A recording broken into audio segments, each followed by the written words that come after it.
Assalamualaikum warahmatullahi wabarakatuh. Saya Salsabila Ambarwati Rifai, NPM 220826018. Pada kesempatan ini, saya akan menjelaskan sedikit tentang gangguan bipolar pada blok psikiatri.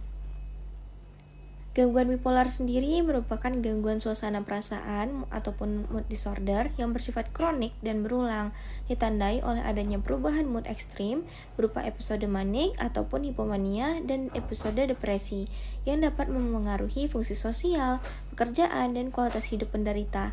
Untuk etiologinya itu bervariasi, mulai dari faktor genetik, bisa disebabkan dari riwayat keluarga yang merupakan faktor risiko terkuat. Individu dengan keluarga tingkat pertama yang menderita gangguan bipolar memiliki risiko lebih tinggi untuk mengalami gangguan yang sama. Kemudian faktor neurobiologis. Gangguan bipolar berkaitan dengan ketidakseimbangan neurotransmitter seperti dopamin, serotonin, dan norepinefrin, serta gangguan regulasi sirkuit otak yang berperan dalam kontrol emosi dan impuls.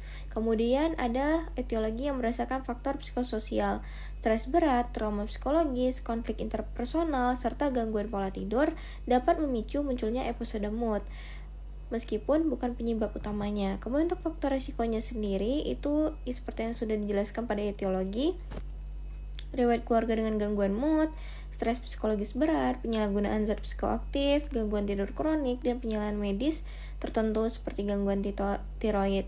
Kemudian untuk klasifikasi dari gangguan bipolar ini, yang pertama itu ada gangguan bipolar tipe 1 ditandai oleh setidaknya satu episode mania dengan adanya atau tanpa episode depresi mayor. Jadi episode mania merupakan salah satu yang menyebabkan gangguan fungsi yang bermakna dan sering memerlukan perawatan di rumah sakit.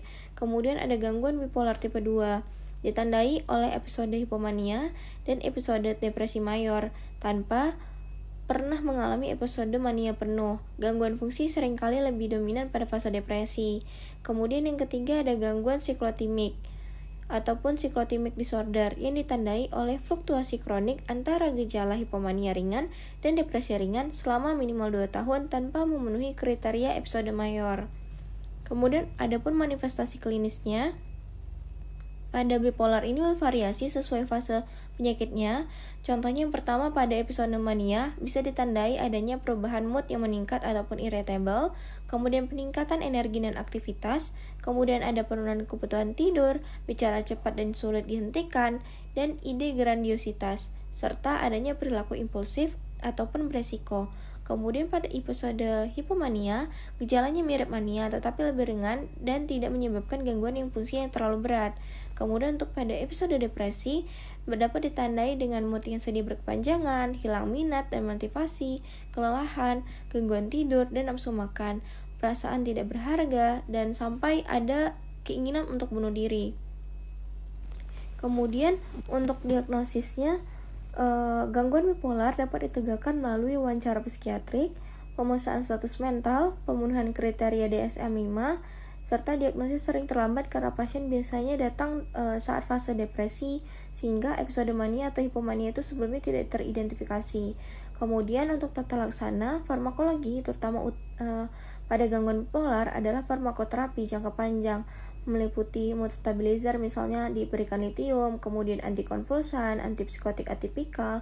Pemilihan obat disesuaikan dengan fase penyakit dan kondisi pasien. Kemudian untuk non-farmakologinya, itu dapat dilakukan pendekatan non-farmakologi seperti psikoterapi, psikoedukasi pasien dan keluarga, manajemen stres, dan pengaturan pola tidur dan aktivitas. Kemudian untuk edukasi dan pencegahan, pada edukasi dan pencegahan kekambuhan, edukasi pada pasien dan keluarga itu sangat penting. Contohnya, misalnya kepatuhan pada minum obat, mengenali tanda awal kekambuhan, dan menjaga pola tidur teratur, serta dapat menghindari stres yang berlebihan dan penggunaan zat psikotik bila si pasien memang mengonsumsinya. Kemudian untuk referensi yang saya gunakan pada gangguan bipolar ini, saya gunakan 3 referensi. Dapat dilihat pada yang telah saya paparkan. Mungkin hanya ini yang dapat saya sampaikan, kurang lebihnya mohon maaf. Saya akhiri dengan doa penutup majelis. Subhanakallahumma wa bihamdika, asyhadu alla ilaha illa anta, astaghfiruka wa atubu ilaik. Assalamualaikum warahmatullahi wabarakatuh.